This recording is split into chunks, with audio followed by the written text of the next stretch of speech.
Syukran ala istima'il fursa jamilah wa qulalakum tahiyyatan wassalam min salahi sadri wal midanin nafsi.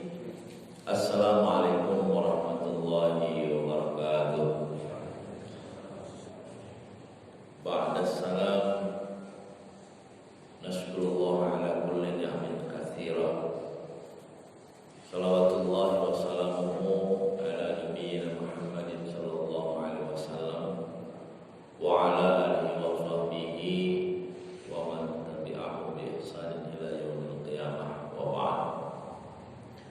Qala Allah Ta'ala, a'udzu billahi minasyaitonir rajim, ud'u ila sabili rabbika bil hikmati wal mau'izatil hasanah wajadilhum billati hiya ahsan. Sadaqallah wa sadaqa rasuluh wa nahnu ala dzalika minasyahidin wa syakirin walhamdulillahi rabbil alamin. Hadirin jamaah salat subuh yang sama-sama berharap ridha Allah Subhanahu wa taala dalam rangka syukur kita atas segala anugerah yang Allah berikan kepada kita. Terlebih-lebih di pagi hari ini Allah telah memilih kita untuk senantiasa menjadi hamba-hambanya yang dipandaikan oleh Allah untuk mampu menjalani dua tugas, yaitu imtithalul awamir wajtinabun nawahi. Dua tugas dari Allah yang sama sekali bukan untuk kepentingan Allah, tapi memang bentuk kasih sayang Allah yang tercurah kepada hamba-hambanya, agar manusia bisa memiliki pribadi-pribadi yang surgawi. Maka Allah memberikan dua hal yang teramat sangat penting dalam hidup kita. Yang pertama adalah imtithalul awamir, bagaimana upaya hambanya untuk memaksimalkan upayanya dalam melaksanakan perintah-perintahnya bersama sebentuk keyakinan yang hebat dalam dirinya bahwa apapun perintah Allah yang kita laksanakan itu pasti akan membawa kebaikan untuk kita semua. Yang kedua, ijtinabun nawahi. Ijtinab yaitu menghindari, menjauhkan diri kita dari an-nawahi, dari larangan-larangan Allah, yang dimana kita semua sadar bahwa bentuk kasih sayang Allah yang all out, full power,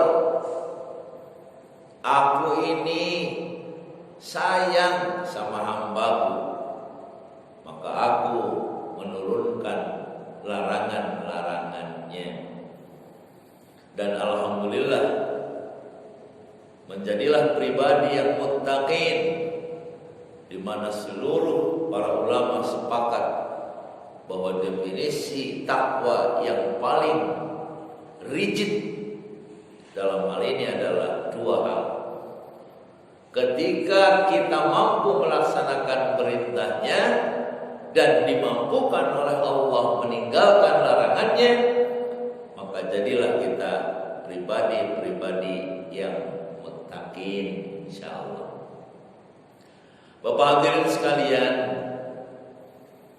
ketika ini bahasan bulan lalu, ketika Allah meniupkan ruhnya ke dalam jasad kita ketika kita berada di usia 4 bulan dalam kandungan ibu kita, bukan Allah tidak mampu untuk menciptakan manusia dalam spek yang maksimal sehingga dia bisa langsung ke surga, bukan tidak mampu.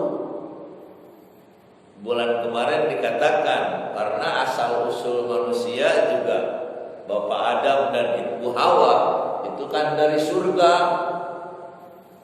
Tapi ternyata sedemikian rupa proses Allah yang terbaik adalah menjadikan kita harus mampir terlebih dahulu di dunia ini.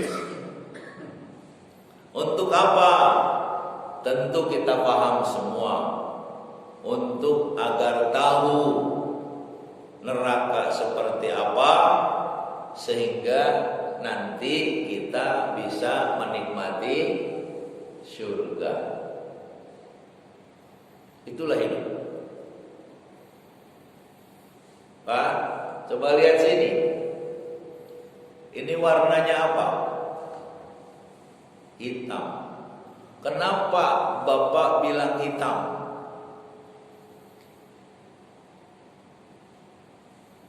Jawabnya hanya satu. Karena Bapak tahu warna yang lainnya. Kalau tidak tahu putih, tidak tahu kuning, tidak tahu merah, tidak tahu biru, apakah kita tahu hitam?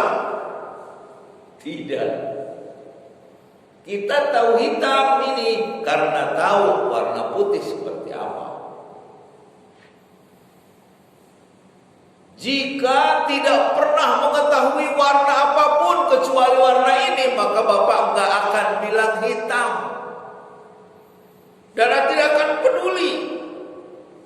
Karena memang tidak ada bandingannya. Itulah hidup. Kenapa Allah meniupkan ruhnya di umur 4 bulan kita dalam kandungan ibu kita, yang setelah 9 bulan harus lahir dan mampir ke dunia untuk mengetahui liku-liku hidup dengan penuh derduka dan deritanya, supaya kita mampu menikmati surga nanti. Makanya am hasibtum an tadkhulul jannah walamma ya'tikum mathalul ladzina khalau min qablikum. Yang intinya ayat ini, apakah kalian menganggap bahwa kalian akan masuk surga sementara belum pernah diberi ujian seperti apa yang pernah diujikan kepada orang-orang sebelummu, para nabi dan para rasul? Di ujian, Pak. Alhamdulillah kita diberi ujian oleh Allah. Coba kalau nggak diuji, maka kita semua akan jadi anak mama, terhindar dari berbagai macam permasalahan, maka dia tidak akan pernah menikmati hidup. Itulah anak mama. Maka dihadirkan setan oleh Allah sebagai ujian. Bahasanya setan. Seperti apa setan? Pak, enggak tahu. Bentuknya tidak pernah diterangkan oleh Allah dalam Quran. Bentuknya tidak pernah diterangkan oleh Rasul dalam hadis. Yang penting isyaratnya seperti ini: minal jinnati wan nas. Ada jenis, ada bentuknya kayak manusia, dan ada bentuknya kayak jin, atau terbentuk dari jenis jin dan manusia. Jadi setan diutus untuk menguji kita, menggoda kita. Jadi kalau surga itu syaratnya adalah ujian, ujian itu diuji oleh setan, maka tidak ada surga kalau tidak ada setan. maka tidak ada utara kalau tidak tahu selatan, tidak tahu hitam kalau tidak tahu putih, maka maaf, berterima kasihlah kepada setan. Terima kasih. Tuh Pak, sama setan aja terima kasih, apalagi Bapak Haji, apalagi yang dianggap teman, apalagi yang dianggap musuh. Punya enggak yang hari ini dianggap musuh oleh kita, walaupun mungkin dalam hati? Apakah itu keluarga, tetangga, teman kerja? Ada? Masih bagusan mana dia Mas setan? Masih bagusan teman kita. Masya Allah. Tenang ya. Karena kita sadar bahwa semua yang terjadi, baik kita lihat, kita dengar, kita rasakan, baik itu berupa kesulitan, kemudahan, atau yang membahagiakan, semuanya itu adalah ujian dari Allah. Sepakat ya? Sepakat.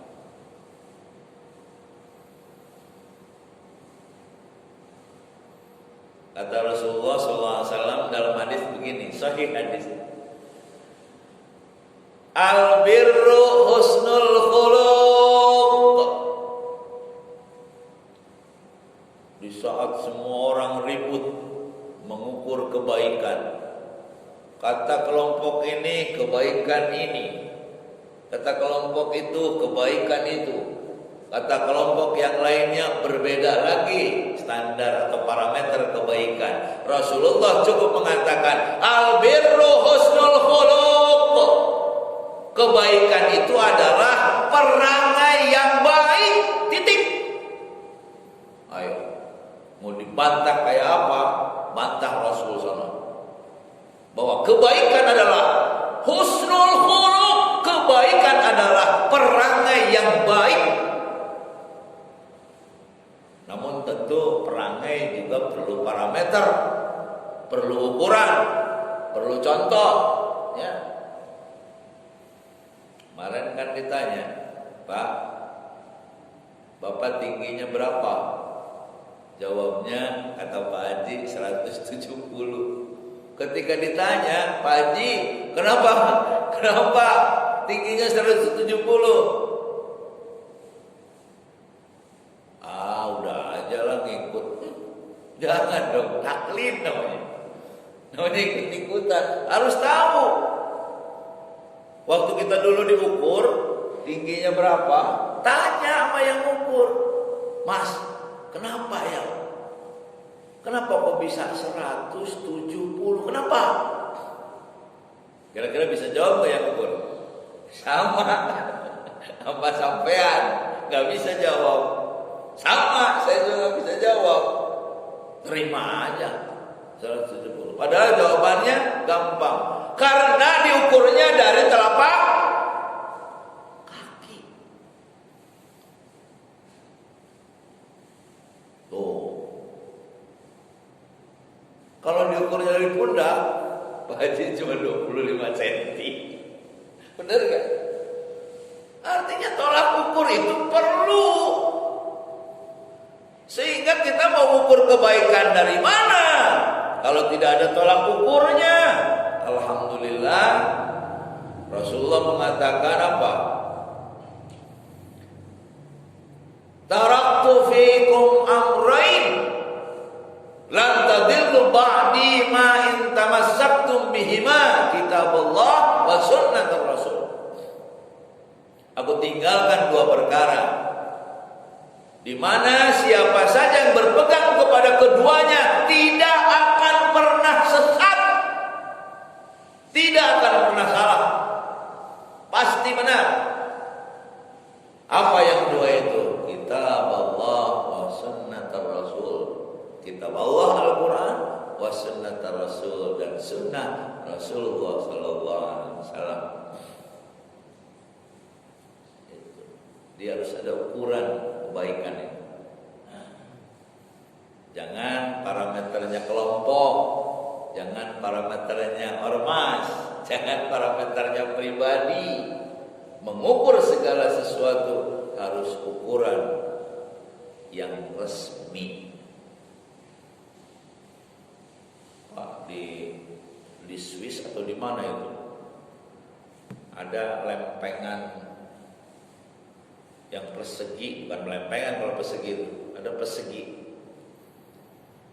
Ini dari emas dibuat. Sekilo itu segimana? Segini beratnya. Segini beratnya. Sekilo. Gak bisa kita mengukur sekilo, gak ada ukurannya kan? Begitulah. Makanya kata Nabi, al-birru husnul khuluq wal ithmu ma haka fi sadrika wa karihta an yattali 'alaihin nas. Ternyata kalau tadi Rasulullah mendefinisikan kebaikan adalah perangai yang baik, titik, gak mau tahu. Yang penting aku tahunya kebaikan itu adalah perangai yang baik, akhlak yang baik. Gak ada, Pak. Islam menghendaki kerusuhan. Ada. Islam menginginkan garis keras. Nggak ada. Islam menginginkan bacok-bacokan, lempar-lemparan. Nggak ada. Pokoknya pasti itu bukan Islam. Mau pakaiannya kayak apa, mau jubahnya kayak apa, mau benderanya kayak apa, kalau mereka yang memicu kerusuhan, merugikan orang lain, pasti bukan Islam. Pasti itu timbul dari hati yang berlapis-lapis. Karena apa? Karena pribadi, jiwa tersebut tumbuh dari pribadi-pribadi yang tidak bahagia. Kenapa tidak bahagia? Karena dia mental pengemis. Karena dia mental perampok. Karena mereka mental korup.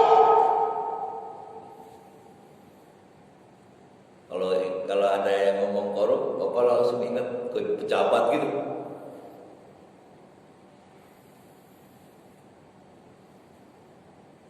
Bapak aja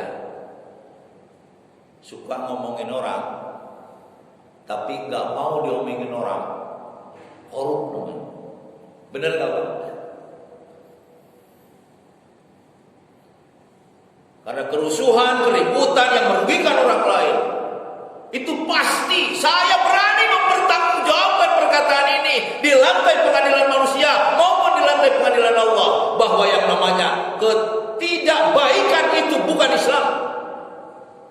Bukan. Karena tumbuh dari pribadi-pribadi yang selalu mengemis, meminta, merampok, merampas, korup. Nggak usah jauh-jauh Pak. Kita juga bisa jadi mental korup. Ketika kita demen banget marahin bini, sekalinya bini ngomongin kita aja, bilangin kita, marahnya kayak apa? Korup. Karena punya mentalitas yang bersifat meminta, minta dihargai, menderita, minta dihormati, minta diapresiasi. Orang yang masih seperti ini tidak punya Allah. Demi Allah, orang yang kayak gini tidak punya Allah dalam dirinya.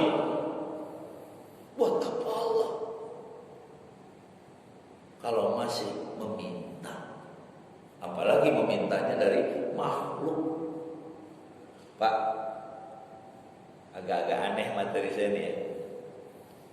Coba, orang yang meminta itu adalah yang menderita. Minta dipuji, pasti menderita. Sekaya apapun dia, minta tolong ya, jangan dihina aku, menderita.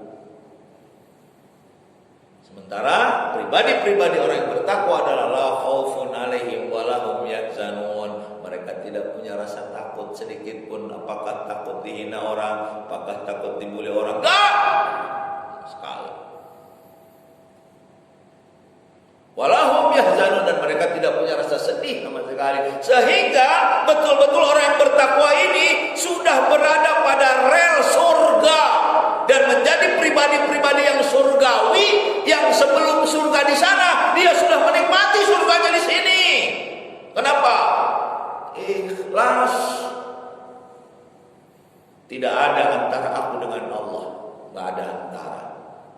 Kemarin kan digambarkan dua benda nempel. Kenapa mudah dipisahkan? Karena kurang lurus, karena ada udara, karena ada debu, karena ada antara. Bahkan bisa dipastikan oleh laboratorium bahwa dua benda apabila lurus dan bersih, tidak ada sesuatu pun penghalang, bahkan satu atom pun, maka ini akan pasti nempel dan susah untuk dipisahkan. Ini analogi yang sangat cantik. Begitu juga kita dengan Allah, begitu juga kita dengan istri, begitu juga kita dengan anak, dengan semua orang. Tidak ada antara, tidak punya keinginan apa-apa kecuali ridha Allah. Baru itu bahagia. Sepakat ya? Karena kita masing-masing ingin menjadi pribadi-pribadi yang nafsul mutmainnah, pribadi-pribadi yang tenang. Pak, ada nggak di ayat gini yang disuruh oleh Allah masuk surga? Diseru oleh Allah begini, ya ayyatuhan nafsul waswas. Ada nggak? Nggak ada. Ya ayyatuhan nafsul khawatir. Ada nggak? Nggak ada. Ya ayyatuhan nafsu serakah. Nggak ada. Yang diseru oleh Allah adalah ya ayyatuhan nafsul mutmainnah, pribadi-pribadi yang tenang, jiwa-jiwa yang tenang. Jiwa siapa? Nih, yang ada depan saya. Saya belum tentu. Bisa jadi saya pakai jas karena ingin dilihat oleh Pak Haji. Padahal orang baik jangankan pakai jas, pakai baju compang-camping tambalan aja tetap pasti dicium tangannya. Sepakat Pak Haji? Jangan dijadikan alat baju kokohnya Pak Haji. Jangan dijadikan alat jubah dan gamisnya Pak Haji. Semua itu raw material untuk menghantarkan kita menuju ridha Allah Subhanahu wa taala. Jangan dinodai.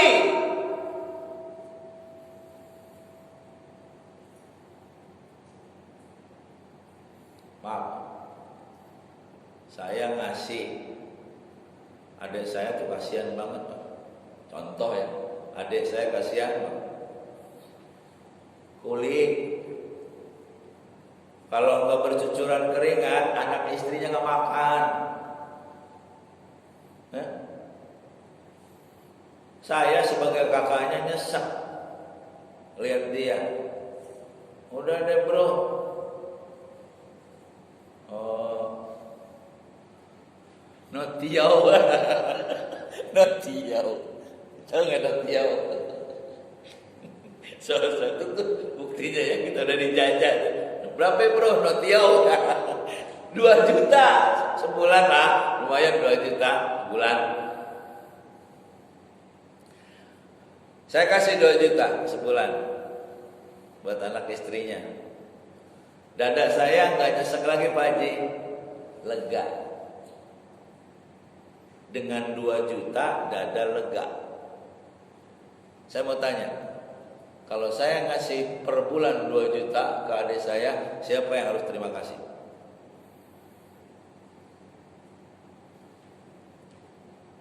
Gue. Makasih bro, lu adalah bagian dari ujian hidupku. Lu kan adik gue. Dengan gue ngasih, gue bahagia. Gue terima kasih sama lu.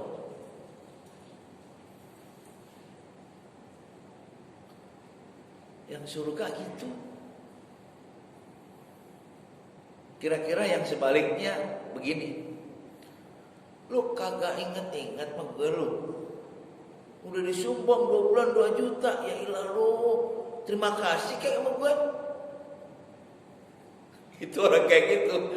Nerakanya jangan di sono, di sini udah neraka. Nuntut, meminta, mengemis, menyalip, memperkosa, korup, memaksa. Duh, jangan. Saya nggak pernah, Pak Ustadz, nggak pernah memperkosa. Siapa bilang?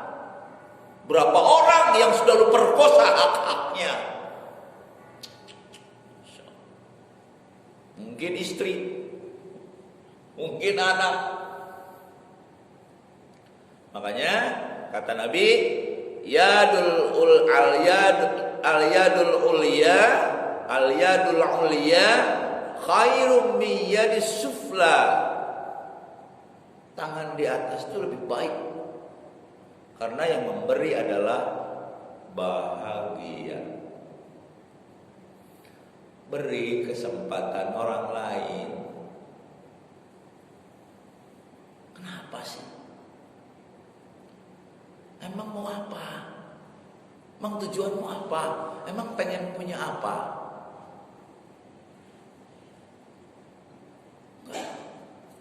Jangan salah. Kebahagiaan kita harus tahu tempatnya di mana. Dan kita harus tahu posisi kita di mana. Pakai GPS, bro. Kita posisinya di mana? Jangan-jangan selama ini kita masih terus saja meminta kepada orang lain, terus saja memaksa kepada orang, hormati gue, kasih gue, beri kesempatan gue, selalu menuntut. Maka yang timbul ekspresinya adalah marah. Marah itu pengemis. Tolong dong, lu harus sama sama gue. Siapa lu?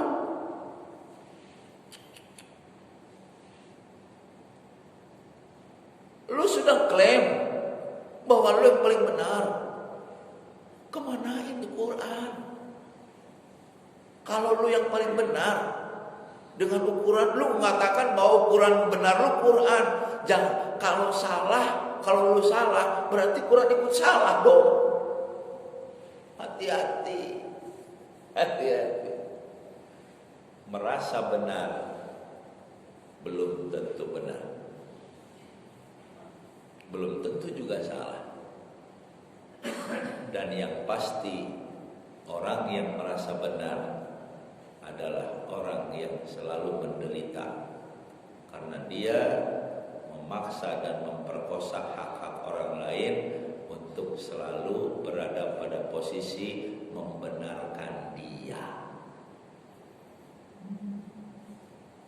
Islam apaan ini?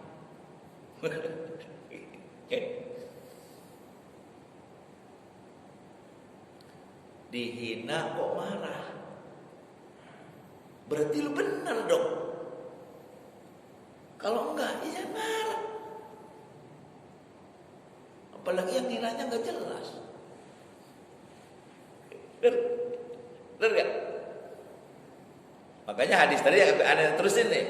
Wa albirru husnul khuluq wal ismu ma haka fi sadrik wa karihta an yattali 'alaihi nas. Maka keburukan itu, adalah sesuatu yang kau simpan dalam dirimu, sehingga ketika orang lain tahu yang kau simpan dalam dirimu rapi-rapi, ketika orang lain tahu lu marah. Ketahuan ya. Pak Haji nih anehina nih. Bla bla bla bla bla. Kalau marah berarti benar yang Anda katakan itu disimpan, dia kemas. Sehingga kata Nabi, ketika orang lain tahu, lu ku tahu, aku marah. Kalau enggak ya enggak. Malah terima kasih, gue punya lawan, sehingga gue akan bertambah ilmu. Itu ya, pribadi-pribadi surgawi begitu ya, insya Allah. Karena semua manusia ilmunya seujung jarum, semua.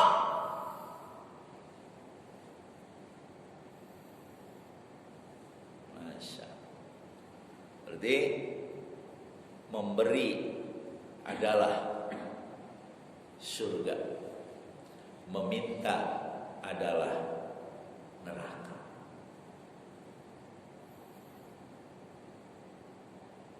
Kerja nih, kerja. Kok nggak peduli? Kok diperintah Allah kerja? Coba saja kerjanya bukan karena Allah, tapi meminta apresiasi dari atasannya agar baik di mata bosnya. Selamat menderita. Ustadz, itu kan bukan zona Islam, itu zona cari duit.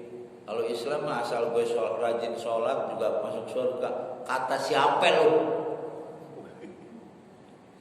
Sholat ke semua orang becus. Hati. Mana realisasi dari sholat kita? Yang inna sholati wa nusuki wa mahyaya wa mamati lillah, untuk Allah saja.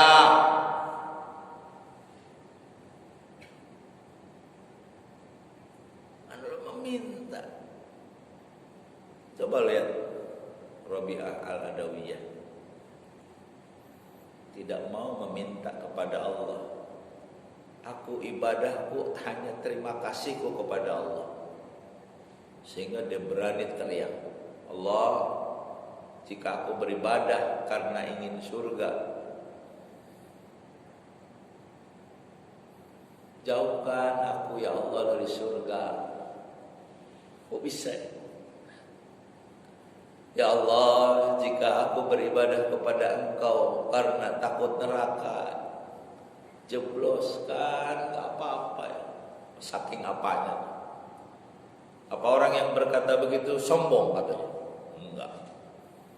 Justru ingin memurnikan ketauhidan, ingin memurnikan akidah, sampai orang yang seperti itu dari mulai sekarang surganya sudah berasa.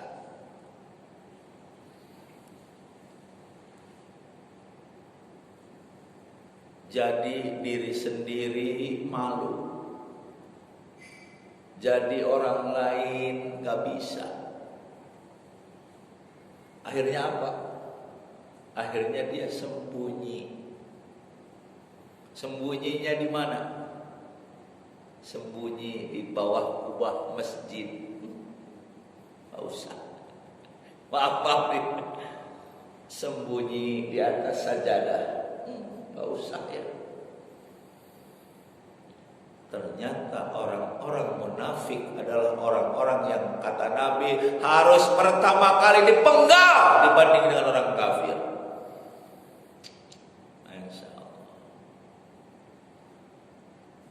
Zona mutmainnah adalah zona orang-orang yang beriman, orang-orang yang bertakwa, yang ternyata kuncinya adalah sadar bahwa untuk menjadi makhluk-makhluk yang surgawi itu tidak mudah.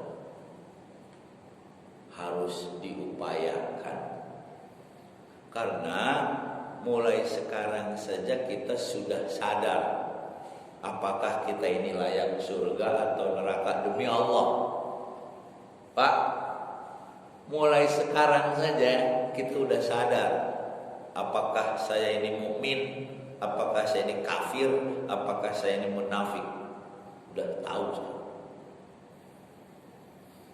Naik ke puncak paling atas. Apa? Yaumul mizan. Apa yaumul mizan? Hari ditimbang. Orang sebelum ditimbang udah tahu kalau dia bakal celaka atau bakal bahagia. Udah tahu. Jangan di yaumul mizan, mundur. Yaumul hasyar, dikumpulkan di mahsyar. Yang dikumpulkan di mahsyar tahu nggak kalau dirinya nanti celaka atau bahagia? Tahu. Di situ ada la dzilla illa dzilluh. Di alam mahsyar ada naungan yang dimana kata Allah dalam hadis qudsinya, tidak, kata Rasul, tidak ada naungan di sana kecuali satu naungan Allah. Berarti kalau kita nanti di dalam naungan Allah itu selamat. Kalau di luar, maaf. Matahari secengkal, keringatnya sampai ke hidung, sampai ke kepala, keringatnya. Itu kan ilustrasi, Pak. Jangan kita bahasakan dengan bahasa dunia. Mana ada keringat, kan gitu ya. Ini kan bahasa sana. Jangan itu hanya ilustrasi penderitaan seperti itu. Berarti di mizan kita sudah tahu siapa kita, celaka atau sengsara atau bahagia. Mundur lagi di mahsyar kita sudah tahu sengsara atau bahagia. Mundur ke alam kubur. Di alam kubur badan pun tak berharga, sesaat ditinggal nyawa. Ini badan kita gak berharga, dibuang, dikubur. Tapi kita beriman kan kepada alam kubur, karena hadisnya juga ada. Di alam kubur sudah tahu gak kita ini calon penghuni surga atau calon penghuni neraka? Sudah tahu. Dari mana taunya? Kan hadis Nabi. Ketika kita di alam kubur, yang datang makhluk yang menarik, wangi, itu dalam hadis, akan menemani tidur kita sampai hari kiamat. Bahkan diterangkan di situ jelasnya adalah kanaumi naumatal arusy, bagaikan tidurnya pengantin baru. Nah, jangan diakal-akalin. Itu kan bahasa ilustrasi. Masa Pak Ustadz di alam kubur kayak tidurnya pengantin baru? Nggak usah diakal-akalin, itu kan ilustrasi. Ya. Terus ternyata yang sebaliknya, datang makhluk buruk yang baunya tidak kuat, yang menjijikkan, yang ketika kita jerit-jerit terus tanya siapa kamu, dia jawab amal burukmu. Mau apa kamu kesini? Mau menemanimu, bayangkan.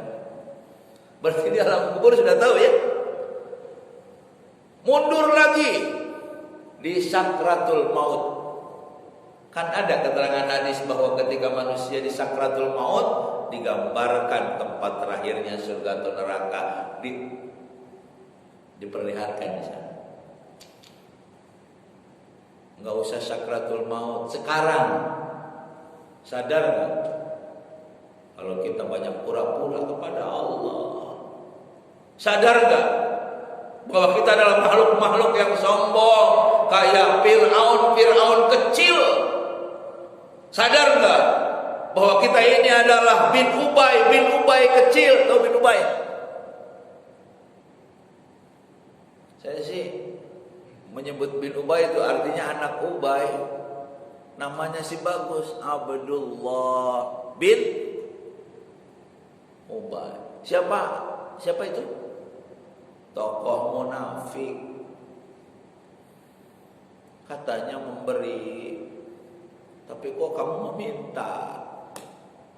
Kan munafik. Sepertinya memberi ya. Sedekah nih ya. Padahal dirinya sangat meminta. Minta apa? Minta dijadiin pengurus masjid. Minta dijadiin apa? Minta pujian dan lain sebagainya. Jangan. Karena pribadi-pribadi yang bahagia adalah pribadi-pribadi yang bisa berbuat kebajikan. Terus saja berbuat kebajikan, terus saja berbuat kebajikan, terus berbuat kebajikan. Terus kamunya bagaimana? Aku sudah dicukupkan Allah. Nih, ya Tuhan nafsul mutmainnah itu ini. Berarti kembali ke awal, berterima kasihlah kepada setan. Maksudnya dalam artinya berterima kasih kepada setan itu apa? Siap kita diuji dan tangguh, tidak akan pernah tergoyahkan. Karena kita punya Allah, karena kita punya sistem, karena kita punya institusi, tidak bisa seenaknya. Maka itulah pribadi-pribadi yang tenang di dalam berhadapan dengan berbagai macam masalah dan ujian. Apakah itu masalah apakah itu masalah pribadi? Semua pasti punya ya, masalah pribadi. Apakah itu masalah keluarga? Apakah itu masalah bangsa, negara? Sadar ya, bahwa itu semua adalah ujian dari Allah. Dengan sadarnya kita bahwa itu adalah ujian dari Allah, maka insya Allah kita akan mampu mengendalikan, ya, mampu mengendalikan. Sabar. Sabar itu sudah puncaknya, Pak. Hasil dari ikhlas. Wa ma umiru illa liya'budullaha mukhlishin. Sesungguhnya mereka tidak diperintahkan kecuali untuk mengabdi kepada Allah, akhlasa dinahum lillah, menyerahkan semuanya kepada Allah. Setelah berupaya semaksimal, merekalah orang-orang yang berjiwa tenang, merekalah orang-orang yang nafsul mutmainnah ya. Masih takut Covid? Masih sama ya, wajar takut Covid, wajar Pak. Tapi ternyata yang takutnya berlebihan malah kena awal. Karena apa? Karena daya tahan tubuhnya, imunitasnya turun. Apa obatnya? Apa penangkalnya? Sabar, tawakal kepada Allah, percaya kepada takdir. Pak, supaya tenang juga nih. Taruhlah nggak usah virus dulu ya, rampok dulu ya, rampok ya. Pak, malam Jumat sendirian, mati lampu, ataupun Bapak naik motor deh di jalan, agak lewat hutan yang tidak ada orang, tidak ada penghuni, tidak ada rumah, diberhentiin sama rampok. Takut gak? Sama. Takut itu fitrah. Tapi ketika kita dibekali oleh Allah dengan ayatnya, dibekali oleh Rasul dengan hadisnya, bahwa kita harus beriman kepada takdir. Bapak jalan, set, rampok. Sini motor, sini tas. Yang pertama yang harus ada dalam pikiran kita apa? Rampok. Jika memang aku harus mati di tanganmu, maka dan aku harus mati malam ini juga, maka aku lari kemanapun pasti akan mati, karena ajalku sudah ditentukan Allah. Ya, ayo. Tapi lihat-lihat, kalau dia bawa senjata, kita bawa golok, menangan mana? Jangan nekat, nanti konyol. Tapi sebelum berusaha harus punya sebentuk mentalitas bahwa takdirku tidak akan pernah lari dari aku. Aku harus mati sekarang. Rampok, gak usah repot-repot lu bunuh, gue mati sendiri. Lu gak bacok, lu gak rampok gue. Kalau memang gue harus mati hari ini, gue mati. Tapi maaf ya, kalau memang takdir lu harus mati di tangan gue, alias sebaliknya, ayo. Kan gitu ya. Kayaknya rampok sama orang itu takut deh. Pak, orang yang paling bakal dibully, orang yang paling bakal dijadikan bulan-bulanan adalah orang yang takut mati. Sebaliknya, orang yang paling ditakuti adalah orang yang tidak takut mati. Pak, Yahudi itu paling tahu bahwa umat Islam itu adalah orang-orang yang tidak pernah takut mati. Pak, Bapak jangan ngelawan orang gede lah, orang dewasa. Ada anak kecil tapi nggak takut mati. Ayo. Bapak juga lari. Hah?